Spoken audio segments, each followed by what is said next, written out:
ফজরের 2 রাকাত সুন্নতের পরে একটি দোয়া 100 বার পড়লে পুরা দুনিয়া তার কাছে নত হবে ইনশাআল্লাহ। আল্লাহ পাক রব্বুল আলামিন দুনিয়া তার কাছে নত করে দিবেন। ফজরের নামাজের সময় বিশেষ করে আজানের পরে এবং ইকামতের আগে দোয়া করলে দোয়াটা কবুল করা হয়ে থাকে। নবী সাল্লাল্লাহু আলাইহি ওয়াসাল্লাম জানিয়ে দিয়েছেন, তিরমিজি শরীফের হাদিস, আদ-দুআ লা ইউরাদ্দু বাইনাল আযানি ওয়াল ইকামা। আজান এবং ইকামতের মাঝখানে যে দোয়াটা করা হয় সেই দোয়াটা আল্লাহ তাআলা কবুল করেন। তবে বিশেষ করে ফজরের নামাজের সময় আপনি 2 রাকাত সুন্নতের পরে, ফরজের আগে আজান হয়ে গেছে, 2 রাকাত সুন্নত পড়েছেন।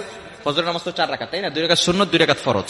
2 রাকাত সুন্নতের পরে এবং ফরজের আগে মধ্যবর্তী সময় 100 বার এই দোয়াটা পড়বেন। ইনশাআল্লাহ আল্লাহ পাক রব্বুল আলামিন দুনিয়াটা আপনার কাছে নত করে দিবেন। আপনি এই দোয়াটা 100 বার করার পরে আপনি আল্লাহর কাছে দোয়া করবেন, আল্লাহ পাক রব্বুল আলামিন আপনার দোয়াগুলো কবুল করবেন। আপনার সন্তান আপনার কথা শুনে না, আপনার মেয়ের বিয়ে হচ্ছে না, আপনার অভাব, আপনার বিপদ, যত ধরনের কষ্ট আছে, দুঃখ আছে, সব আকাঙ্ক্ষাগুলো আপনি আল্লাহর কাছে বলবেন, দেখবেন আল্লাহ তাআলা সবকিছু আপনার জন্য সহজ করে দিবেন। আল্লাহ পাক রব্বুল আলামিন যদি বান্দাকে বিপদ থেকে উদ্ধার করতে চান, তাহলে আল্লাহ পাক রব্বুল আলামিন তাকে বিপদ থেকে উদ্ধার করেন। দুনিয়ার কোনো শক্তি তাকে বিপদে ফেলতে পারে না। এজন্য এই দোয়াটা করার দরকার আছে না নাই?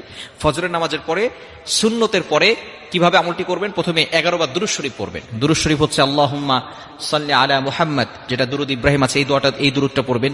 এটা সবচেয়ে ফজিলতপূর্ণ দুরূদ। যদি এটা না পারেন তাহলে সাল্লাল্লাহু আলাইহি ওয়াসাল্লাম, এটাও একটা দুরূদ। আপনি এটা 11 বার পড়বেন। পড়ার পরে এরপরে আপনি 100 বার এই দোয়াটা পড়বেন, সুবহানাল্লাহি ওয়ালহামদুলিল্লাহি ওয়ালা ইলাহা ইল্লাল্লাহু আল্লাহু আকবার ওয়ালা হাওলা ওয়ালা কুওয়াতা ইল্লা বিল্লাহিল আলিয়্যিল আযীম। 100 বার পড়বেন।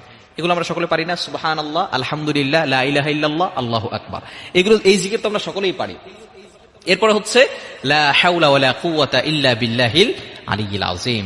একেবারে পরিচিত, সকলের কাছে পরিচিত, একেবারে সহজ যে বাক্যগুলো আছে, সবচেয়ে সহজ এবং আল্লাহ তাআলার কাছে প্রিয় বাক্যই হচ্ছে 4টি বাক্য, সুবহানাল্লাহ, আলহামদুলিল্লাহ, লা ইলাহা ইল্লাল্লাহ, আল্লাহু আকবার। এই 4টি বাক্য হচ্ছে আল্লাহ তাআলার কাছে সবচেয়ে প্রিয় বাক্য।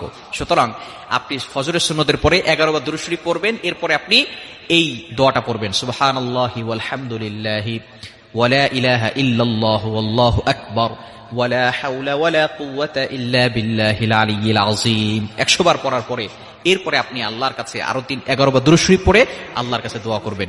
আল্লাহ পাক রব্বুল আলামিন অবশ্যই আপনার দোয়াগুলো কবুল করবেন। আপনার যত আকাঙ্ক্ষা আছে, আপনার যত চাহিদা আছে, সবকিছু আল্লাহ তাআলা পূরণ করবেন।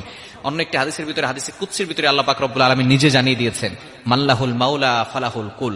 যদি তোমরা আমি আল্লাহর সাথে সম্পর্ক করতে পারো, তাহলে দুনিয়ার সবকিছু আমি আল্লাহ তাআলা তোমাদের কাছে নত করে দিব। মাল্লাহুল মাওলা ফালাহুল কুল। যদি আল্লাহর সাথে সম্পর্ক করা যায়, দুনিয়ার পিছনে আপনার ছোটার দরকার নাই, দুনিয়া আপনার পিছনে ছুটবে। দুনিয়া আপনার পিছনে ছুটবে আপনি যদি আল্লাহর সাথে সম্পর্ক করতে পারেন। কারণ এই দুনিয়ার সব